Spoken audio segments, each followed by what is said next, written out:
Hey, what's going on? You know who it is. It is the Bruce Jordan. It's Bruce Jordan, the Michael Jordan Hotels. Today we got Big Phil up in the house. What's going on, man? How's it going? Thanks for having me. Man, hey, listen, I always ask this question when I first get started. Tell everybody how you got started in the industry and what made you stick to it. Yeah, well, it's an exciting industry. About 10 years ago when I graduated college, I was looking for, a fast-moving career. Kind of stumbled into hospitality like most people do, and just kind of fell in love with the business, Nice. the real estate side of it specifically, and joined Marriott about 5 years ago, and here I am. Beautiful, beautiful. Listen, well, everybody has a lot of questions when it comes to PIPs. They don't want to pay too much. They want to know how to reduce the PIP costs. They need to know what they need. Sometimes they don't agree that the furniture is like still in good shape, and they may not need new furniture, but they may need some other things. So, like, what are the first things when you're looking at PIPs? What are the first things that you look at when you're evaluating a hotel? Yeah, I mean, we look to see, how's the overall market performing? Does it make sense? What do we have, if anything, in that market already? Okay. And then, the asset itself. What is the age of the box? What's the style of construction? How large are the rooms? What's the age of the furniture and everything that kind of comes into it, to kind of give a real holistic first initial view of, is this a viable opportunity, or is it something that we may have to pass on? Okay.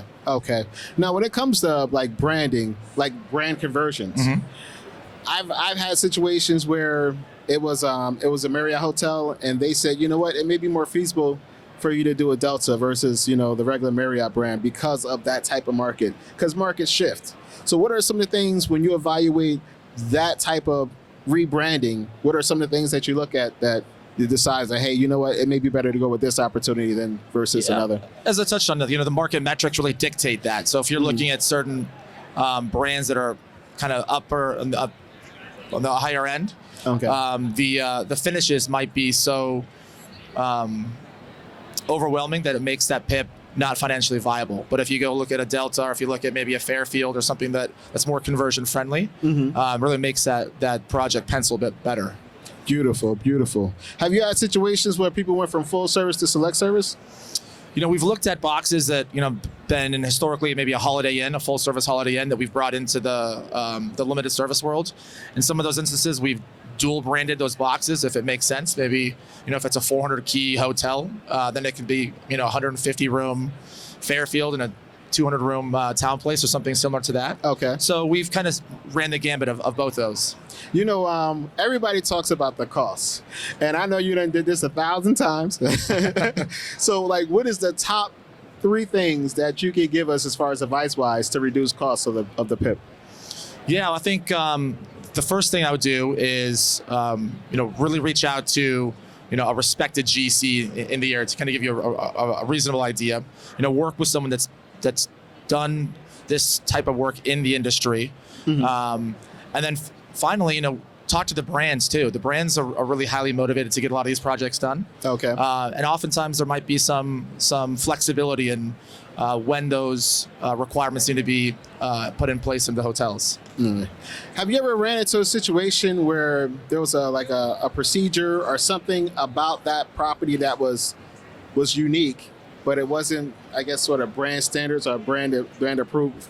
What do they usually have to do when they have something in that property, like maybe a chandelier that's been there for 100 years, and it's like the talk of the town, is like an attraction, but it's not brand standards? What are some of the procedures that we need to go through as franchisees to get that approved? Yeah, I think we ultimately want the hotel to be part of the community. We want it to continue to feel like it's part of the overall community. And if it's got a historical component, then I think oftentimes we can make the necessary concession to keep that object or whatever piece of art in place. Beautiful. One thing I love about Marriott is that they don't change their logo a million times. And if you ever went through one of those logo changes where you had to spend $100,000 on signs all over again, you know exactly what I'm talking about. What is one of the reasons that you think Marriott has kept their logo the same so long? Is because it's people identify with it so well, or I think the overall Marriott sign, absolutely. You know, the consumer knows it well. Now, some of our other brand names have been modernized and changed over the last couple of years, and that's just to kind of keep pace with, you know, the new evolution of that brand. Okay. What's one of the brands that's really doing well and evolving with Marriott? One of the newer brands that you've seen so far. Yeah, from the limited service side, you know, Element has certainly got a lot of traction to it. Nice. It's got, you know, it's an extended stay hotel that also is a component that doesn't need to be all full kitchens in the suites. Beautiful. Element's really been the brand that has been getting a lot of attention. One of my favorites is actually Town Place. I don't know what it is about that product, but when you walk in the room, you're like, wow, it feels like home. It feels so homey. It really does. It's one of our fastest growing brands right now. So I can see why. Yeah, absolutely. Yeah, I love it too. So as far as the extended stay market with PIPs, is there a huge increase as far as the cost? Is it like maybe a 5% increase or 10% increase that you've seen versus just having a regular, like, just a regular standard courtyard or something like that? Like, is it worth it that you've seen the investment to go ahead and go with extended stay? Or yeah, I think we've seen through the pandemic that extended stay hotels have performed exceedingly well. So there's been a lot more attention and interest in those brands. The extended stay specific are a little bit more expensive because of the requirements, the dishwasher, the stovetop, things of that nature that can add to the price.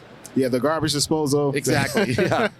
I know exactly what you're talking about. I had to change out like all the garbage disposals. They all went out like at the same time at one of the properties I was managing before. So that's not fun. That gets a little expensive. Now, revenues wise, what type of performance wise, what type of revenues increase should we receive after the PIP is done, complete, finished? Do you see a fast rising occupancy rate, or is it pretty much the same as usual? You know, it really depends on the brand that you bring it into. Again, the market metrics really depend on that. You should see a certain level of pop on your ADR to help pay out or to repay you on that investment on the PIP. Now listen, you know what you got to do. Marriott is one of the top hotel companies in the world. They have one of the most incredible reservation systems that I've ever seen. I've seen people leave Marriott and beg them to come back. Like, I need to come back because my reservations have like depleted since you guys left. Love to hear that. So when you got that Marriott name behind you, you just can't go wrong, unless you're in the middle of the desert. Come talk to us. We're happy to talk to you about any market. Yeah. So how can everybody get in contact with you? Yep. Marriott.com. And under the development section is going to be all of our development contact sheets. That's the best way. Reach out to us there. Looking forward to talking to all of you. All right. Fantastic. Thank you for joining us for another episode. This is Bruce Jordan signing out. Thanks, Bruce. Anytime. Hey, thanks so much. Anytime. Now, for the latest and greatest books about Marriott, go to besthotelbooks.com, where we have the latest and greatest books about Marriott, in addition to a library of over 100 books and titles about hotel management, operations, business, industry, and the list goes on and on. Visit besthotelbooks.com to get the latest and greatest hotel books.